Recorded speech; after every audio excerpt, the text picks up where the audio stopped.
Welcome back. I hope the first set of notes made sense, and if it did not, please let me know your questions, and hopefully we can work through it together back on Wednesday. Again, I apologize for not being in class today. So, the Concert of Europe, the whole point, the whole goal was to maintain conservatism, to make Europe go back to the way it was before Napoleon Bonaparte just destroyed everything.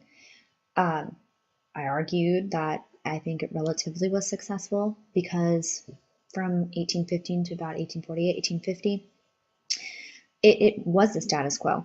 However, there are new ideologies that challenge conservatism. So here I just kind of want to briefly go through them. The first being nationalism. We talked about this with the French Revolution, really introducing this concept of nationalism, how nationalism helped but also hurt Napoleon Bonaparte. Johann Gottfried Herder, he is a German, and basically a lot of these early German philosophers, historians, and philosophers, they take these concepts and really lays the groundwork for 20th century German nationalism, which we'll talk about when we get closer to World War II, Hitler, etc. And what Herder talks about is that people do deserve that to be individuals, and that areas, should celebrate their unity and their alikeness, and basically talking about a nation state. Feitsch, he is called the father of German nationalism, and so what I just want to point out is that where it gets a little tricky is that these ideas, although they sound great, because yes, of course, we all deserve to be proud and excited to be whatever we are, I have up here the sense of we and they, and this sense of we have this goal, this mission to prove that we are the best. And then you couple that with nationalism. Well, we all know what happens, World War II. Now, one thing I do want to point out is how does nationalism, how does this even work? And so I'd argue, I think your book does too, but these are the four ways it's possible. We have new forms of communication. We are the same because X, Y, and Z. We can communicate with each other. A standardized national language, we can communicate with each other and actually understand each other.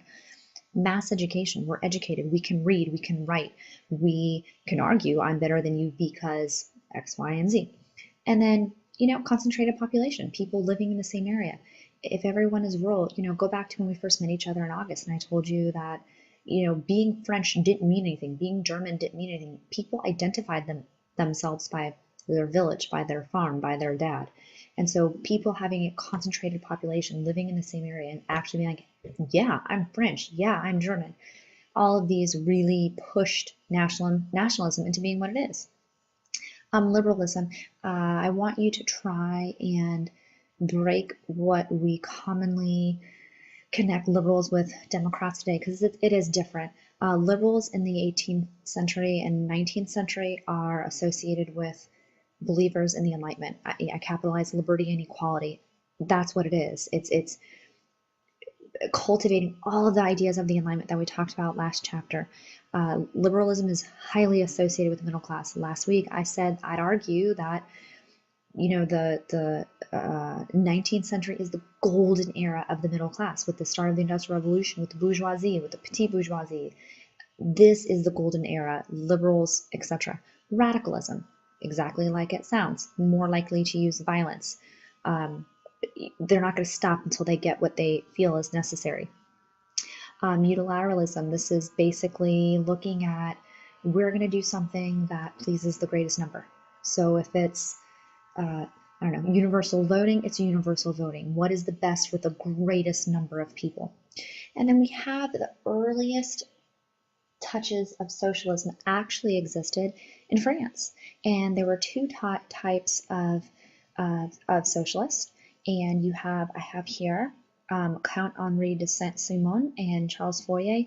You could argue that these are your utopian socialists, where it's not radical, it's not revolutionary, where Louis Blanc is looking more for revolution. And why I'm mentioning that is because, well, Karl Marx is going to be more motivated by the revolutionary. And so speaking of Karl Marx, Friedrich Engels, they published the Communist Manifesto. Karl Marx also wrote Das Kapital, where he talks about the Industrial Revolution. He looks at England as his blueprint. He looks at the bourgeoisie holding down the working class, the proletariat. He sees that it is necessary for the working class to unite and to revolt, to actually have, this class struggle. Anyway, Romanticism. One other ism that I think is important to throw in here. I know it seems so disjointed, but why, in my opinion, I think it's so important is because it's such a major art period, and it's so different from what we've talked about before. Although it looks like it's romantic and lovey-dovey, please know that Romanticism basically, it just has to do with emotion. Any emotion. Write down any emotion that comes to mind. Fear, jealousy, anger, surprise, happy, love, anything. The romantic artist, basically what they were trying to do is they were trying to get an emotion out of you, whether you were reading it, whether you were looking at a painting, whether you were listening to Beethoven, you got some sort of emotion. Victor Hugo, Les Mis, Hunchback of Notre Dame, all of this is getting some sort of emotion, beautiful brush strokes with Beethoven. You can go to your iTunes and download some Beethoven. You get some emotion. It's really quite beautiful. It's also a complete opposition to realism, the ideas of the Enlightenment. An example of not there. Sorry.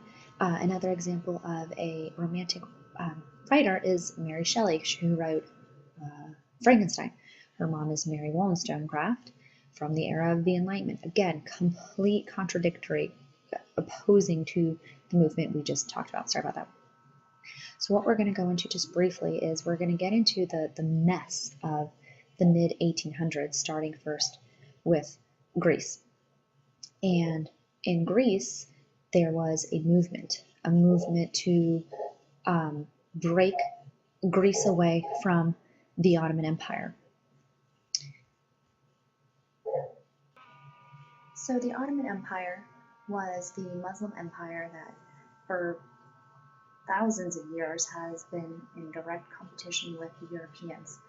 The Greeks have been pushing to break away from the Ottoman Empire. And there was a revolt movement started in 1821. Now, let's go back to the concert of Europe, the whole concept of conservatism, the whole notion of principle of intervention. You would think that the Europeans would stop this movement, this push for independence, but the Europeans, Concert of Europe, supported the Greek independence movement. Why? I argue there are three reasons. The first reason is the obvious, the Eastern question. The Eastern question being this competition with the Ottoman Empire, this Muslim neighbor, this empire that the Europeans want to push down so much. So by supporting the Greeks, they're helping break up the Ottoman Empire.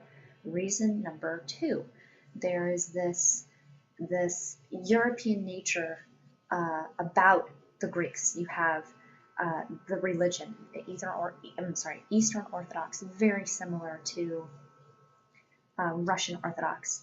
This Greek intrigue that the Europeans have. And then the last reason I'd argue is look at Greece. I mean, all of those ports, warm water ports, fantastic, particularly for Russia, which we'll talk about in a couple weeks when we get to the Crimean War.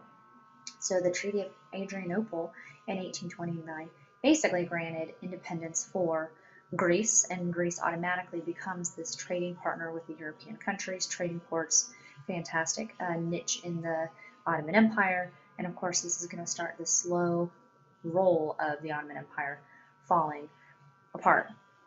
So let's go then to Europe. Let's go to the breakup of the Concert of Europe, slowly unwinding.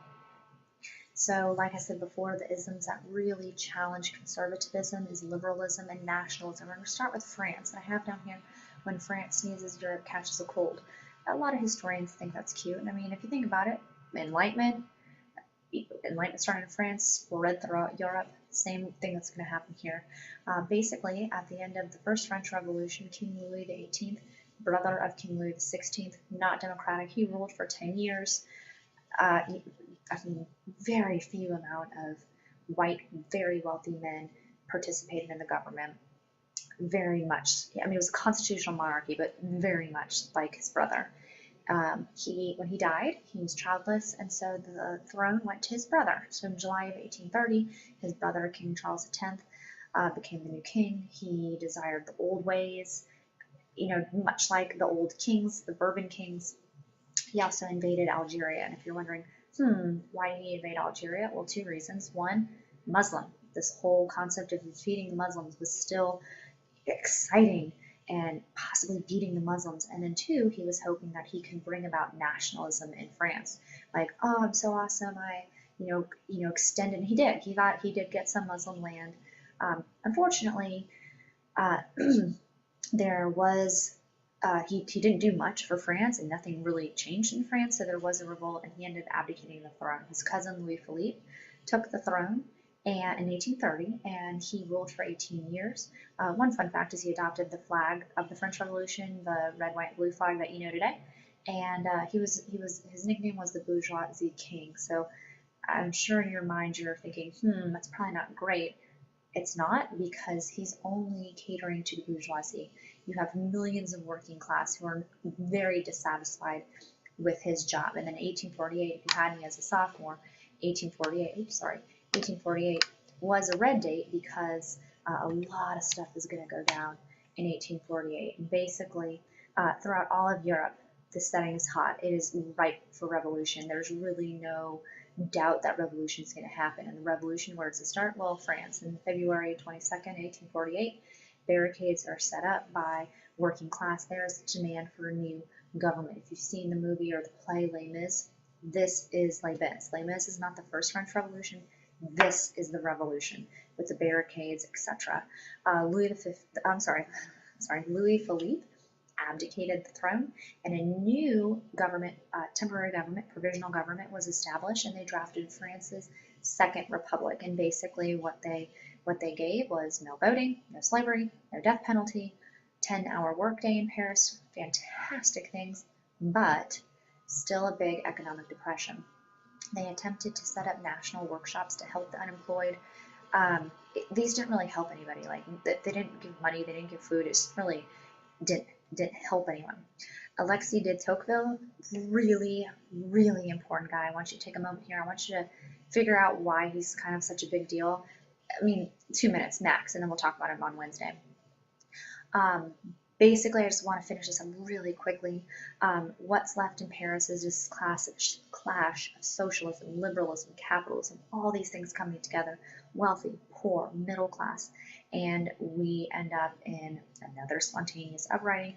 The barricades go up again, and a terrible class warfare begins. But it was extremely violent. I mean, I'm talking like 10,000 dead people. They're known as the June Days. This ends under the leadership of Cavaignac, and basically what is left over is France needs another strong leader. And who is this leader? Well, none other than Louis Napoleon, who is the nephew of Napoleon Bonaparte, and he unanimously gets this election. Because again, if you're running an election, what's going on here? Well, we have an election now because of the Second Republic that was established earlier in the year. One of the reasons that he was able to get this election was because most of the French people were still really thought highly of his uncle. So on that note, I hope this made some sense. If there are any questions, please write them down, and we'll get back to this on Wednesday. Email me if you have any questions. Thank you. Good night.